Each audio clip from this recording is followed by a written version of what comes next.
fantasies. Everybody has their fantasies. Growing up, we usually have some kind of sexual fantasy that sounds very intriguing, very like, whoa, that would be ultimate. I got to experience that. Both men and women, we all have that.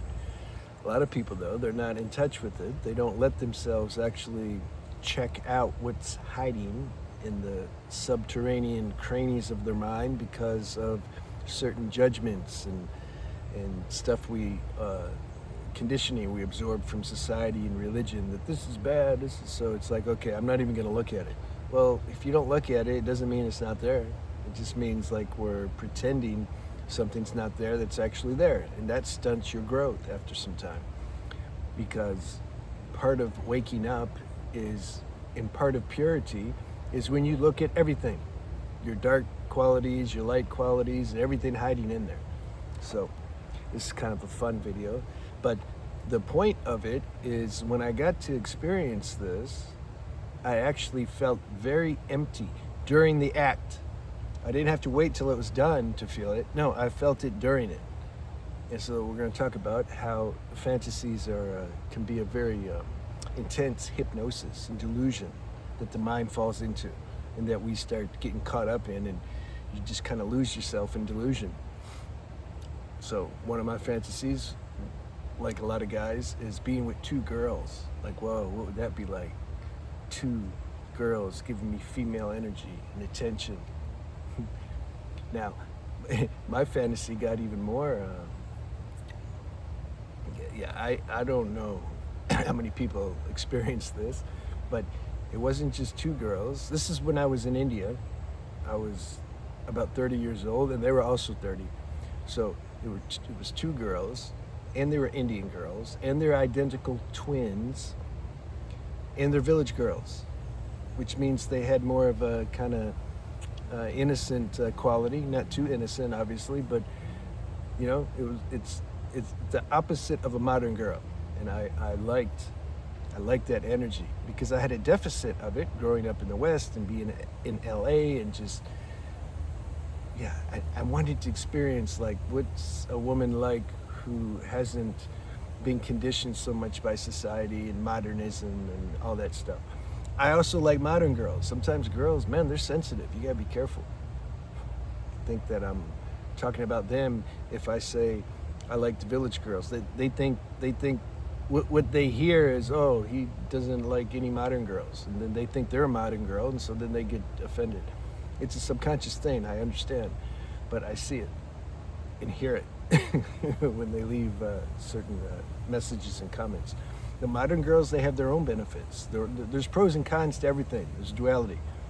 Like the modern girls, I can talk deeper with. The village girls, it's more just I liked the energy. You can't get too deep because they lack experience. So look, nothing in this world's perfect.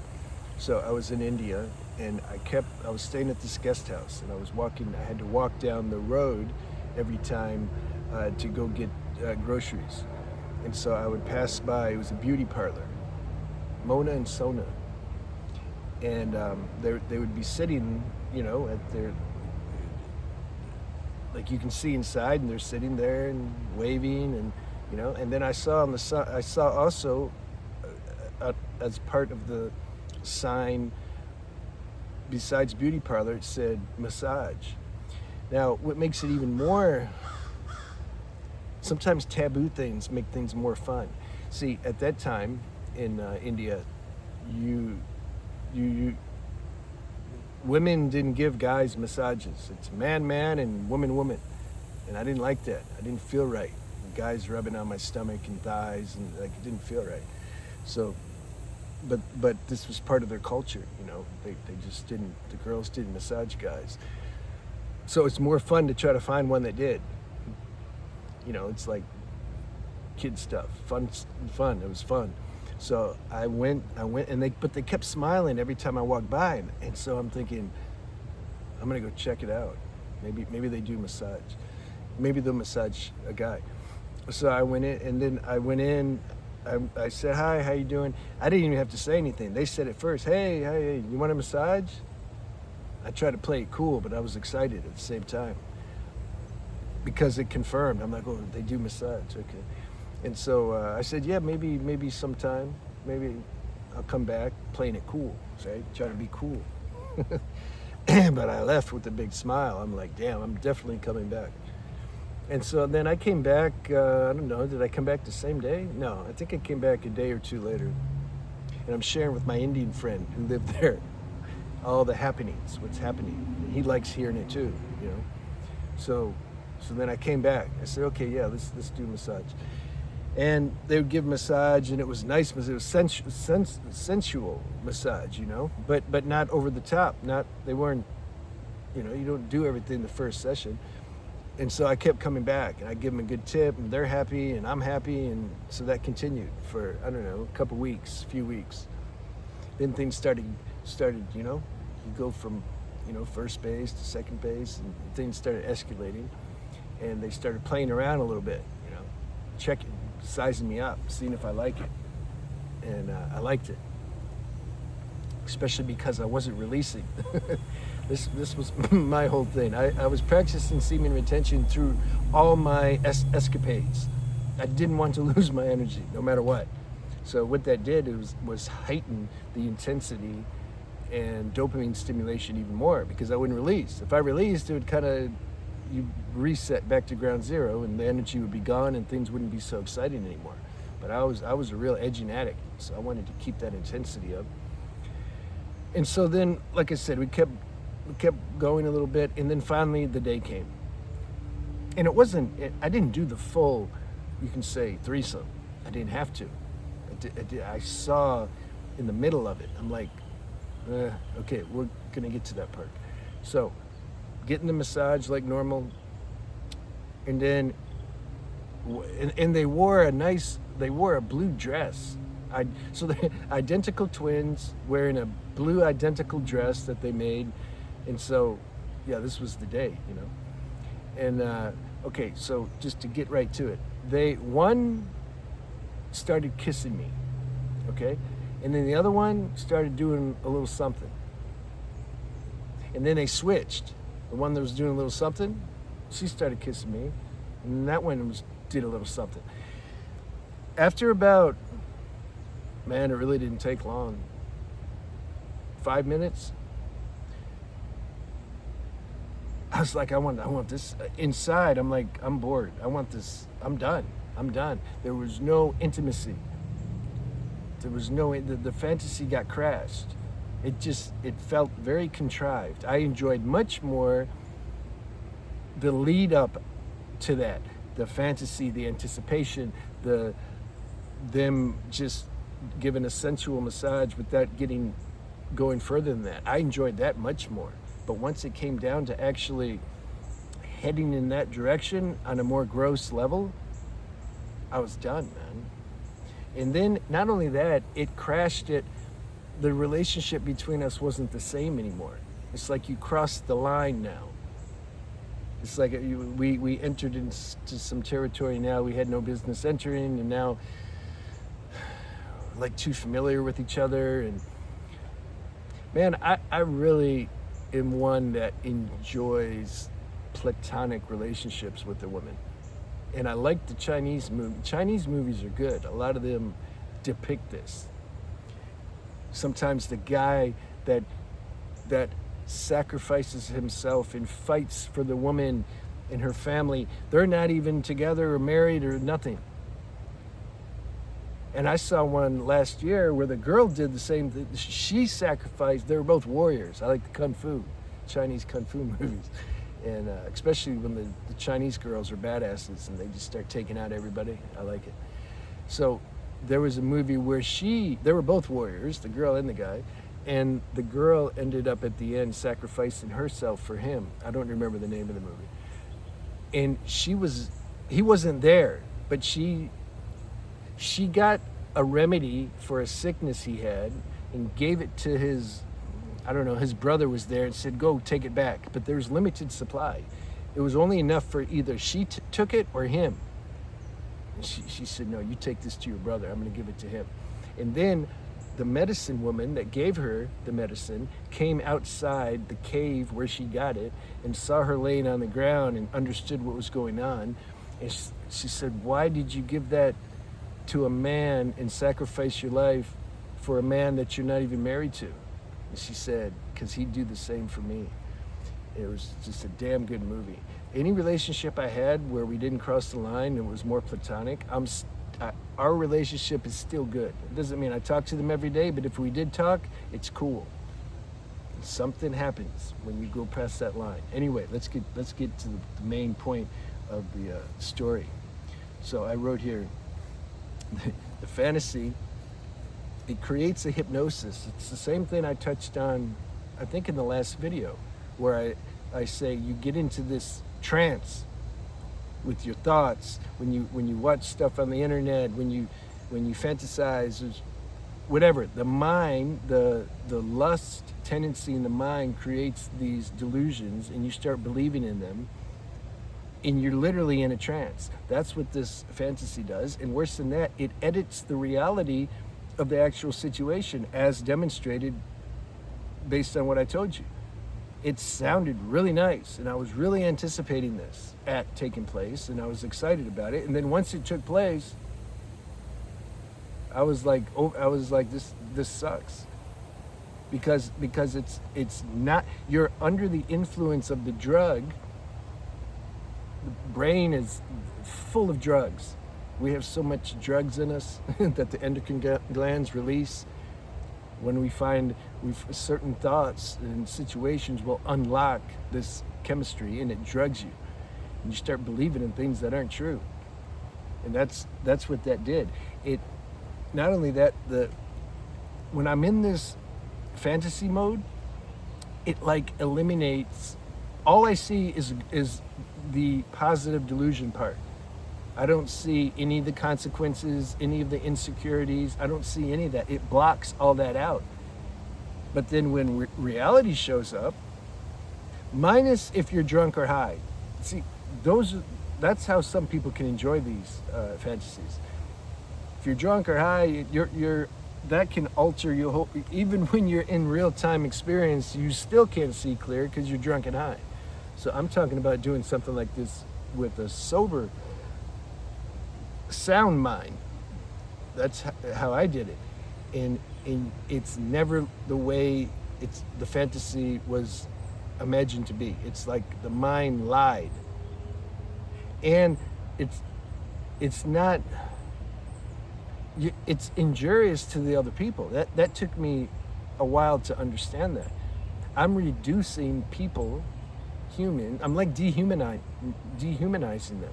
I'm making them into objects to serve my fantasy so that I can get the dopamine stimulation. It took me a while to understand that. Because I'm like, what's the problem? They're down. I don't care if they're down. You keep the attention in yourself. Forget what the other person does if you really want to make good progress. Step 10 in the 12 steps talks about that. Took inventory of ourselves. When we were wrong, we admit it. Doesn't matter, oh yeah, but look what the other person did. This is the justification from the mind. You just make excuses for your own behavior and not look at it because you start looking at the other person. No, don't look at the other person. If you really want to get higher and catch your shortcomings and ego out more, if you want to catch that out more, look at your own wrongs. So I realized that I was using these people for dopamine stimulation. And sometimes, yeah, the euphoria felt good for a minute, but it always ended with just a deadness, emptiness feeling inside. And it like reduced my frequency, and I had to like recover. It took some time to recover from that. Intimacy, see, there's a difference between intimacy and, you can say, intensity. These kind of addict type behavior stimulation, no judgment, by the way, it's just we got to go through these stages. But the knowledge and wisdom that you come to know is intimacy is not the same as intensity. Intensity, see, the addict mind is addicted to intensity. It wants the dopamine hit and the stimulation and the whole trying to get your fantasy, your projection met, and having the characters do what you want them to do. It gives a very temporal euphoria.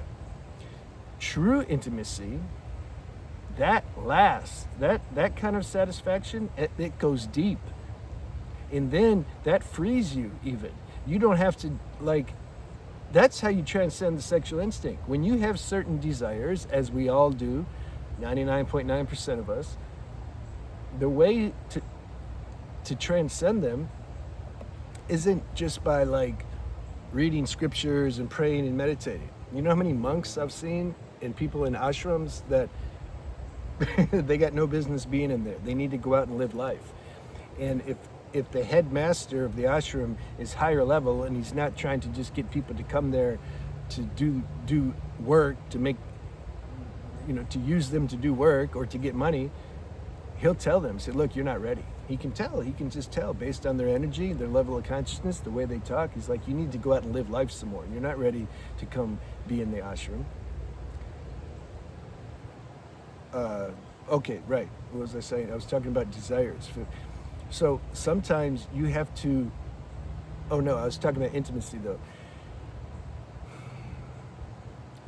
I'll give a specific example. Couple. When I had the natural tendency, like everybody mostly does, to connect with the opposite sex and to have a true relationship. That meant and look, God will give you this if that's part of your curriculum and you need to experience this to get higher level. You got to remember, the divine is you playing through you. So it's going to attract everything that it needs to evolve in this evolutionary game that it's in, pretending to be you. There's really not an individual you. We're getting a little deeper now, like in my spiritual channel, but I felt I needed to say that. So if you need to have certain experiences to get higher, you'll have them. Yeah, but when? I don't know when. You'll have them.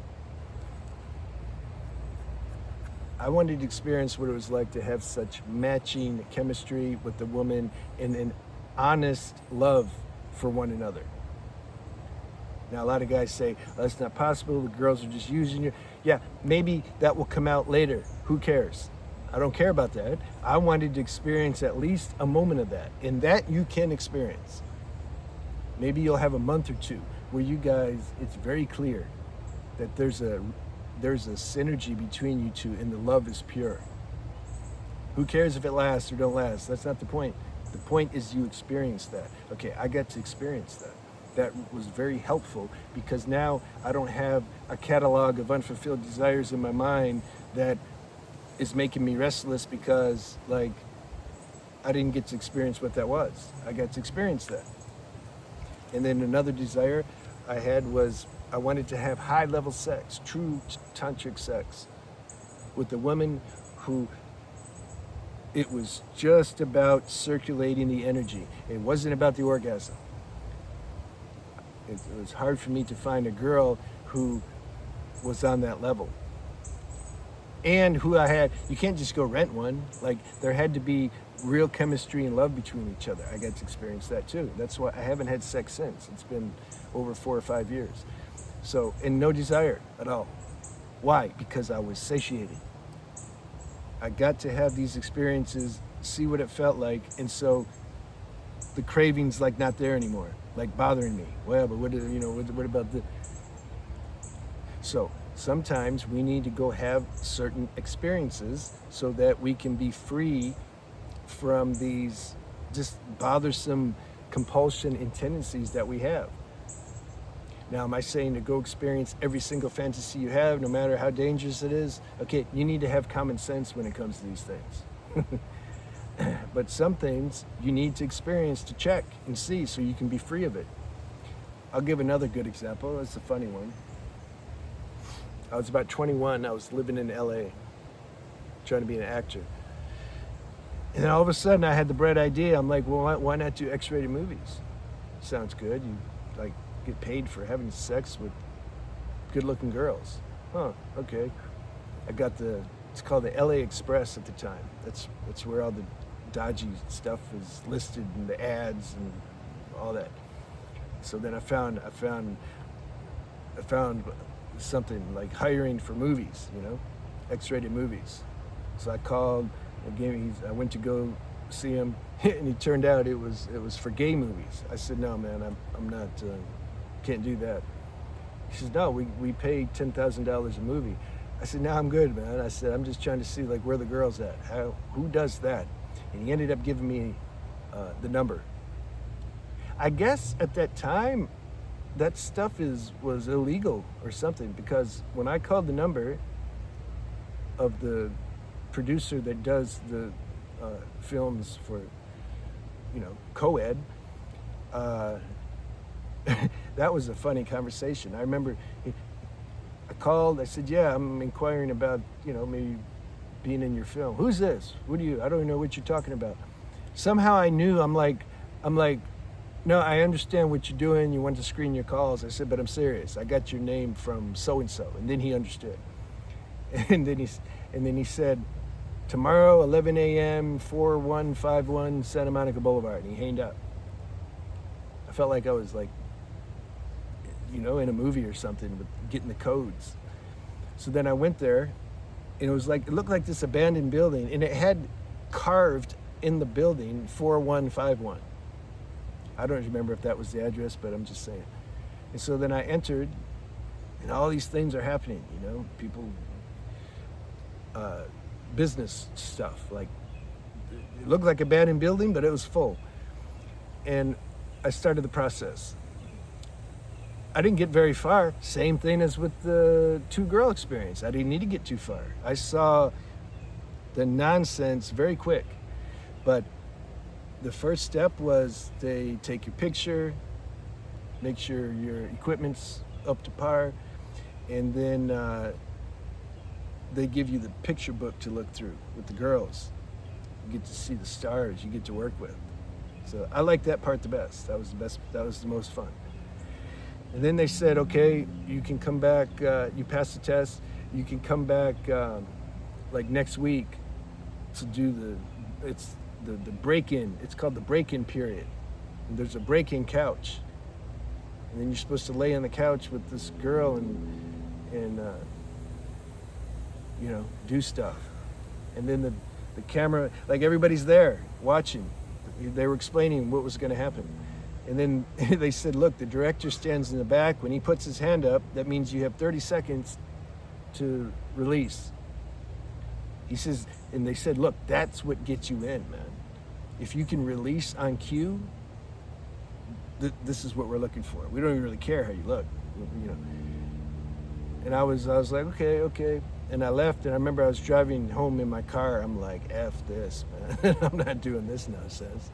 But it was a good experience. I had to feel all that ridiculousness. And it was gone. So sometimes it depends on your own individual destiny and karma. Like sometimes you have to go experience some things to be free. My friend and I call this paradoxical sadhana, or paradoxical spiritual practice. You do something to be free. Now, some will say, and yes, it's true, yeah, but that's just a way to get deeper into compulsion and into habit.